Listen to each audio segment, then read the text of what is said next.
এই নদীর নাম কি সেটাও জানি না, এটা বলেন। পায়রা নদী। পায়রা নদী। পথের মধ্যে বৃষ্টি শুরু হলো, আমরা কুয়াকাটা এখনো পৌঁছাইতেই পারি নাই। রেমাল ঘূর্ণিঝড়ের কথা শোনা যাচ্ছে, ওই যে মেঘ থেকে সরাসরি বৃষ্টি পড়ছে। বর্ষাকালে তো পর্যটক বেশি আসেও না, তার উপরে ঘূর্ণিঝড়ের কথা শুনলে আর কজনই বা আসতে চাই। আমিও কিছু শুকনা খাবার টাবার নিলাম। ঘূর্ণিঝড় রেমালের প্রভাবে এখন ঢেউ বড় বড় হয়ে আসছে, সমুদ্রের তীরে এসে আঘাত করছে, মানুষজন একদম নেই, পর্যটক শূন্য কুয়াকাটা বিচ। আমরা সকাল সকালে রওনা দিচ্ছি, কারণ পরিস্থিতি আরও খারাপের দিকে যেতে পারে। থেকে বিদায় নিচ্ছি, এখন রওনা দেব কুয়াকাটার উদ্দেশ্যে। গাড়িও চলে এসেছে, আমরা একটা ঘাট পার হয়ে তারপর চলে যাব কুয়াকাটা। গুগল ম্যাপ বলছে এই ফেরিঘাটের নাম পুরাকাটা ফেরিঘাট, আর ওপারে আমতলী ফেরিঘাট। ভাই আমি আপনাদের এলাকায় আপনাদের আগে এলাকায় জীবনে আসি নাই, আজকে প্রথম আসছি। আমার বাড়ি ভাই কুষ্টিয়া মে। আমার কথা সব তুললে ধরে পড়াই দিবেন। হ্যাঁ, এখন এই নদীর নাম কি সেটাও জানি না, এটা বলেন। পায়রা নদী। পায়রা নদী। আমতলী ফেরিঘাট। আর এই ঘাটটার নাম পুরাঘাট। পুরাকাটা আমতলী টু পুরাকাটা। আচ্ছা আচ্ছা আচ্ছা, পুরাকাটা আমতলী, তারপর ওখান থেকে চলে যাব কুয়াকাটা। আচ্ছা, আর আজকে আমরা খবরে কিন্তু দেখছি ওই যে আগামী 24 বা 48 ঘন্টার মধ্যে ঘূর্ণিঝড় রুমেল রূপ নেবে। হ্যাঁ, ওটা আসার কথা। তো এইটার যে পানির ঢেউ এখন দেখছি, এটা কি নর্মালি এরকম থাকে নাকি ওটার খবর শুনে একটু বাড়ছে? সেটা খবর শুনে আজকে একটু উত্তলা বেশি।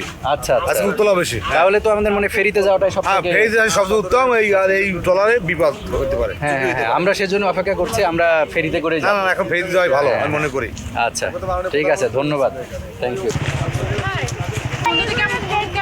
হ্যাঁ, ফেরি পার হবো, ঠিক আছে, ওকে চলো। হ্যাঁ,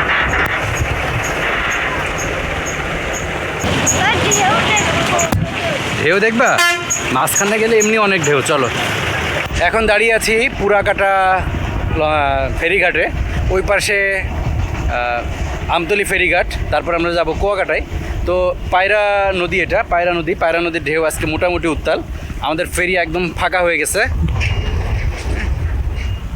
আবার অনেক গাড়ি উঠবে, এখন গাড়ি উঠলেই তখন আমাদের এই ফেরি ছেড়ে দিবে। পার হতে খুব বেশি সময় লাগবে না, আই থিঙ্ক 15-20 মিনিটের মতো সময় লাগতে পারে। ফেরি কিন্তু আমাদের ছেড়ে দিল, তাই না? আমরা কয় মিনিট লাগবে ভাই? 10-15 মিনিটের মধ্যে আমরা ওপারে চলে যাব, ওপারে আমতলী, তারপর ওখান থেকে আমরা চলে যাব কুয়াকাটা, ঠিক আছে? ওকে, ইয়েস।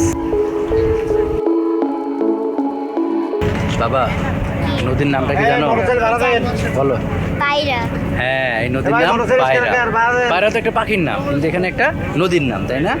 বাবা হাতটা দাও, এই যে আমরা প্রায় পৌঁছে গেছি। হ্যাঁ, আমরা প্রায় চলে আসলাম, তাই না? এখনই নামতে হবে, এই যে এখানে ভিড়বে।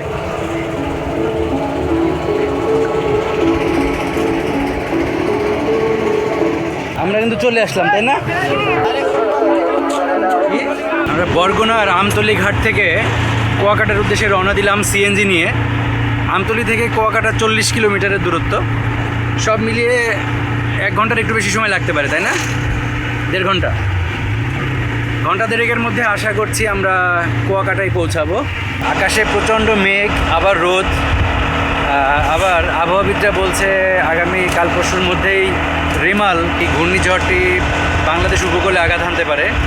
এর মধ্যে আমরা কুয়াকাটা যাচ্ছি, তো হঠাৎ করে রংধনু দেখা মিলল আকাশে, মানে পশ্চিম আকাশে সূর্য ডুবছে, পূব আকাশে রংধনু দেখা মিলল, তবে পশ্চিম আকাশে অনেক মেঘ। পথের মধ্যে বৃষ্টি শুরু হলো, আমরা কুয়াকাটা এখনও পৌঁছাইতেই পারি নাই। রেমাল ঘূর্ণিঝড়ের কথা শোনা যাচ্ছে 2-1 দিনের মধ্যে আসবে। আজকে কয় তারিখ? 25 তারিখ। অলরেডি বৃষ্টি শুরু হয়েছে, আরও 20 কিলোমিটার গেলে আমরা কুয়াকাটা পৌঁছাবো। পটুয়াখালী যেতে গেলে অনেকগুলো নদী পার হতে হয়, একসময় এগুলো ফেরি দিয়ে পার হতে হতো। এখন সর্বশেষ পদ্মা সেতু হওয়ার পর আর কোনো ফেরি পার হতে হয় না। এখন আমরা যেটা পার হলাম এটার নাম সোনাতলী। সোনাতলি নদী পার হলাম। আকাশে অনেক মেঘ, তবে এইদিকে বৃষ্টি হয় নাই। আমরা ওদিকে কলাপাড়ার ওদিকে, কলাতলার ওদিকে ভালোই বৃষ্টি পেয়েছি। মানে ফুটবল টুর্নামেন্ট চলে মহিপুর কোঅপারেটিভ মাধ্যমিক বিদ্যালয়ের মাঠে। আমরা কুয়াকাটা পৌঁছেছি। সামনে এই বিস্তৃত সমুদ্র সৈকত, 18 কিলোমিটার সমুদ্র সৈকতের অল্প একটু অংশ সামনে দেখতে পাচ্ছি। আমরা এখন রুম ঠিক করব, রুমে ব্যাকপ্যাক সব রেখে তারপর আমরা নামবো। এমনিতেই আকাশের অবস্থা খুব একটা ভালো না, বাতাস হচ্ছে, সমুদ্রের ঢেউগুলো আস্তে আস্তে পড়ছে। এর মধ্যে আবার ঘূর্ণিঝড়ের খবরও পাওয়া যাচ্ছে।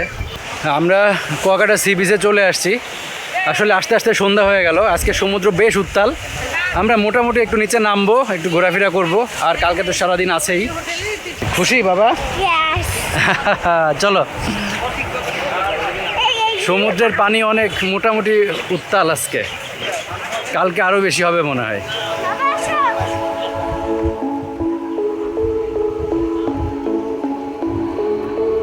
আমাদের সমুদ্রে আস্তে আস্তে সন্ধ্যা হয়ে গেল, তাই না? তো সন্ধ্যা হয়েছে তো কি হয়েছে নাকি? হ্যাঁ। আমরা সন্ধ্যাবেলায় নামবো আজকে। এখন কিন্তু গোসল করব না, এখন আমরা পা ভেজাবো, ঠিক আছে? কেন? এখন এই যে সন্ধ্যা, ঝড় শুরু হয়ে গেল। হ্যাঁ, আমরা একটু ঘুরি ফিরি, বৃষ্টিও আসতে পারে যে কোনো সময়। বৃষ্টি আসলে, বৃষ্টি মানে পড়া শুরুই করে দিল। বৃষ্টি আসতেছে, তাই না বাবা? সমুদ্র বাবা, সমুদ্র চরম উত্তাল আজকে। রেমেল রেমেল ঘূর্ণিঝড় আসছে, যে কারণে সমুদ্র উত্তাল। বৃষ্টি অলরেডি শুরু হয়ে গেছে। তা আমরা অল্প একটু ঘুরলাম, ঘুরে আবার আসবো পরে বৃষ্টি থামলে। বৃষ্টি তো ভাই মনে হয় আগামী 2-1 দিনে থামার সম্ভাবনা নাই, আজকে থেকে শুরু হবে। কারণ ঘূর্ণিঝড় না যাওয়া পর্যন্ত মনে হয় চলতেই থাকবে। চলো। ওই যে মেঘ থেকে সরাসরি বৃষ্টি পড়ছে। হ্যাঁ, এখান থেকে বোঝাই যাচ্ছে যে ওইটা বৃষ্টি। এরকমভাবে বৃষ্টি পড়া কিন্তু কখনো দেখিনি। ওই যে ওখান থেকে, এটা একদম এখান থেকে বৃষ্টি হচ্ছে, ওখানে বৃষ্টি পড়ছে, এবং আমাদের এই দিকেও মনে হয় বৃষ্টি হতে পারে। চলো। এই যে বৃষ্টি চলেই আসছে।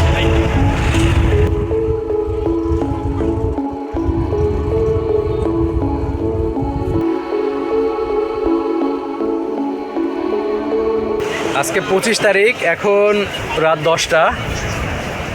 রিমাল বা রেমেল ঘূর্ণিঝড়ের আঘাত হানার সম্ভাবনা আগামীকালকে। তো তার আগেই আমি এখন আছি কুয়াকাটার সমুদ্র পাড়ে। প্রচণ্ড বাতাস আর প্রচণ্ড শব্দ। পর্যটকের সংখ্যা খুবই কম, কিন্তু সামনে যে বাতাস হচ্ছে এবং সমুদ্রের ঢেউ একদম পাড় পর্যন্ত চলে আসছে। ও মাই গড! সাধারণত এত বড় বড় ঢেউ কক্সবাজারেও দেখা যায় না। কুয়াকাটায় কোন লেভেলের বড় বড় ঢেউ হচ্ছে এখন। আমি একদম সমুদ্রের পাড়ে দাঁড়িয়ে আছি। প্রচণ্ড ঢেউ, প্রচণ্ড বাতাস, অনেক শব্দ, একদম পাড়ে চলে আসছে ঢেউগুলো। না জানি কালকে কি হবে। আজকে তো 25 তারিখ, কালকে ঘূর্ণিঝড় আঘাত হানার কথা আছে। তো আজকে সন্ধ্যাতে এই অবস্থা বা রাত্রে এই অবস্থা, আগামীকালকে কী অবস্থা হবে জানি না। আর আমার এই ক্যামেরাতে রাত্রের যে এখন সমুদ্রের ঢেউ, সেটা একবারই দেখানো সম্ভব হচ্ছে না। আজকে পর্যটকের সংখ্যা খুব বেশি নাই, মোটামুটি। আর আসলে বর্ষাকালে তো পর্যটক বেশি আসেও না, তার উপরে ঘূর্ণিঝড়ের কথা শুনলে আর কয়জনই বা আসতে চাই। আমিও কিছু শুকনা খাবার টাবার নিলাম, এগুলো নিয়ে রুমের দিকে যাচ্ছি। আবার যদি মন চায়, রাত্রে আবহাওয়া যদি আরেকটু ভালো হয়, তাহলে বাইরে বের হতেও পারি। আমাদের হোটেলটা একদম বীচ ঘেঁষাই বলা যায়। মানে আমাদের যে লাইনে আছে তারপরে আরেকটা লাইন, তারপরেই হচ্ছে সরাসরি সমুদ্র সৈকত। Hotel Sea Queen, hotel Sea কুইনে উঠেছি। এটা কাছেই, একদম সমুদ্র তীর থেকে খুব কাছে। আমাদের বারান্দা থেকে সমুদ্র দেখা যায়। আমাদের হোটেলের ভিতরে চলে আসলাম, রাত হয়েছে, এখন বাজে 10:30। আমরা কুয়াকাটায় এসে ঘরবন্দি হয়ে আছি। বাইরে বৃষ্টি হচ্ছে, সমুদ্র পাড়ে প্রচণ্ড বাতাস। ঘূর্ণিঝড় রেমাল বা রিমাল, সেটার প্রভাবের কারণে আজকে কুয়াকাটার যে সমুদ্র সৈকতে বড় বড় ঢেউ হয় না, সেখানে অনেক বড় বড় ঢেউ, এবং সন্ধ্যা থেকে বৃষ্টি শুরু হয়েছে। বাবা আসো তো, তুমি তো সন্ধ্যার সময় গিয়েছিলে, বলো তো কী অবস্থা ছিল? তোমার মন খারাপ, বাইরে যেতে পারলা না, বলো একটু। বৃষ্টি, ঝড়, অনেক কিছু হয়েছিল। কিন্তু আমরা তো সন্ধ্যার সময় সমুদ্রে গেছিলাম, তাই না? সমুদ্র পাড়ে গিয়েছিলাম না? তখন কেমন মানে হঠাৎ করে কি হলো বলো তো? মিষ্টি। হঠাৎ করে বৃষ্টি, তখন আমরা দৌড়ে সবাই চলে আসছি, তাই না? তারপরে বৃষ্টি থেমেছে, আবার হচ্ছে। একটু আগে বাইরে গিয়েছিলাম, তখনও বৃষ্টি হচ্ছিল, থামছিল। পাহাড়ে যে ঢেউ দেখলাম, অনেক বড় বড় ঢেউ, একদম সমুদ্রের পাড় পর্যন্ত চলে আসছে। আসলে বর্ষাকালে কুয়াকাটা ভ্রমণটা কখনোই অতটা আরামদায়ক হয় না। কুয়াকাটা মূলত সূর্যোদয় এবং সূর্যাস্ত দেখার জন্য। আকাশে যদি প্রচণ্ড মেঘ থাকে তাহলে তো আসলে দেখা যায় না, সূর্যোদয় সূর্যাস্ত কিছুই দেখা যায় না। আসলে এই জন্যে শীতকালে আসতে হবে। শীতকালে আসলে Kuakata best place for sunset and sunrise. আমরা ওয়েট করছি আগামীকাল সকালের জন্য। সকালের আবহাওয়াটা মনে মনে খুব আশা করছি ভালো হবে, কিন্তু বাস্তবতা হলো ভালো হওয়ার সম্ভাবনা খুবই কম। কারণ আগামীকাল বিকেল বা রাত্রের মধ্যে ঘূর্ণিঝড় রেমাল বাংলাদেশ অথবা ইন্ডিয়ার উপর দিয়ে যাবে, পশ্চিমবঙ্গ বিশেষ করে। সেক্ষেত্রে আমাদের এখানে খুলনা, চট্টগ্রাম, কুয়াকাটা এগুলোতে প্রচুর ঝড় হতে পারে, বৃষ্টি হতে পারে। তো যাই হোক, আমরা সকালের জন্য ওয়েট করছি, দেখি সকালের আবহাওয়াটা কেমন থাকে। যদি ভালো থাকে তাহলে আরেকটু ঘোরাফেরা করে আমরা আবার এখান থেকে রওনা দেবো। আর যদি আবহাওয়া আরও বেশি খারাপ হয় তাহলে বলতে পারছি না যে সকালবেলায় রওনা দিতে পারবো কি না। শুভ সকাল ফ্রম কুয়াকাটা। ঘূর্ণিঝড় রেমালের প্রভাবে সে রাত থেকে বৃষ্টি শুরু হয়েছে। আমি এখন আছি আমাদের রিসোর্টের বা আমাদের হোটেলের ছাদে। বৃষ্টি হচ্ছে, বেশ ভালো বৃষ্টি হচ্ছে। তবু আমি ছাদ থেকে একটু বাইরের পরিস্থিতিটা দেখার জন্য আসলাম। ছাদে জল জমেছে, আকাশ জুড়ে মেঘ, প্রচণ্ড বাতাস, শো শো করে বাতাস, সারা রাত বাতাস। আমাদের এমনিতেই এই সি সাইডে রুম ছিল, প্রচণ্ড বাতাস। আর এখন তো সামনে বৃষ্টি হচ্ছে, সমুদ্র দেখতেই পাচ্ছি। আর সমুদ্র এখন ঠান্ডা, মানে শান্ত বটে, তবে আস্তে আস্তে জোয়ার বাড়বে। ঘূর্ণিঝড় আসলে তখন এটার অবস্থা আরও ক্রমান্বয়ে খারাপের দিকে যাবে। আর এখন একদম ভোরবেলা, 6টাও বাজে নাই এখনও। চারিপাশে কোনো জনগণ নাই, লোকজন নাই। যারা পেরেছে কালকে রাত্রেই কুয়াকাটা ছেড়েছে, আমরা আজকে সকালে ছাড়বো। যত তাড়াতাড়ি সম্ভব ছাড়ার চেষ্টা করব, এই বৃষ্টির মধ্যে বের হতে হবে, তাছাড়া উপায় নাই। কয়েকজনকে দেখছি সমুদ্রে নামছে মানুষজন, এর মধ্যেও হয়তো বা কোনো মানুষজন নেই, চারিপাশে একদম ফাঁকা, একদম। ওই দূরে কৃষ্ণচূড়া লাল হয়ে রয়েছে অনেক বেশি। আমাদের যত তাড়াতাড়ি সম্ভব ছাড়তে হবে, নাহলে আটকে পড়ার সম্ভাবনা আছে।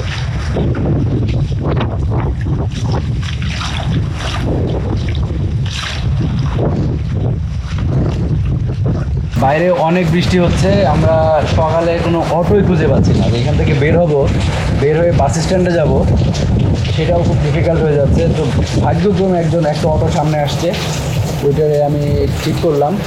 ও আমাদেরকে অন্তত কি স্ট্যান্ডে পৌঁছায় দিয়ে আসবে। বৃষ্টিটা একটু ধরে এসেছে, আমরা একটা অটো পেয়েছি।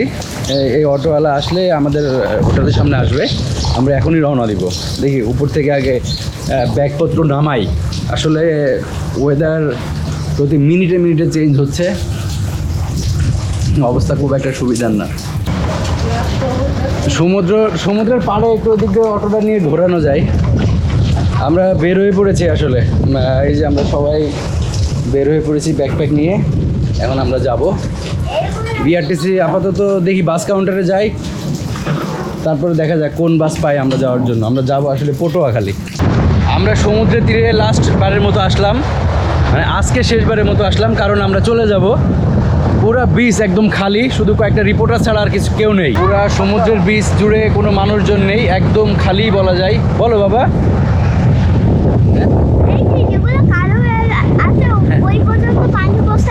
হ্যাঁ, এই পর্যন্ত কালকে রাত্রে এই পর্যন্ত পানি চলে আসছিল, ঠিক আছে। এখন একটা ছবি তুলে আমরা চলে যাব। সমুদ্র অনেক উত্তাল। কুয়াকাটা সি বিচে সাধারণত এরকম বড় বড় ঢেউ দেখা যায় না, যেটা কক্সবাজারে দেখা যায়। ঘূর্ণিঝড় রেমালের প্রভাবে এখন ঢেউ বড় হয়ে আসছে, সমুদ্রের তীরে এসে আঘাত করছে। মানুষজন একদম নেই, পর্যটক শূন্য কুয়াকাটা বিচ। আমরা সকালে রওনা দিচ্ছি, কারণ পরিস্থিতি আরও খারাপের দিকে যেতে পারে। সেই জন্য আর আমরা রিস্ক নিচ্ছি না বা থাকছি না, আমরা এখনই চলে যাব, এখনই রওনা দিব। চলো।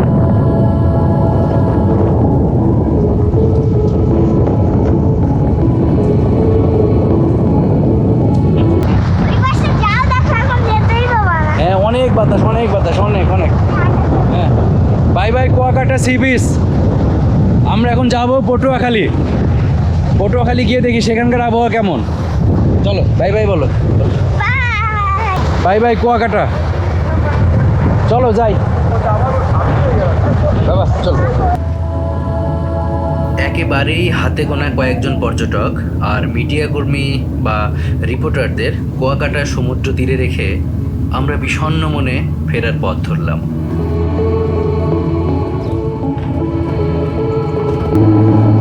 এবার কুয়াকাটার কোনো কিছুই ঘুরে দেখতে পারলাম না।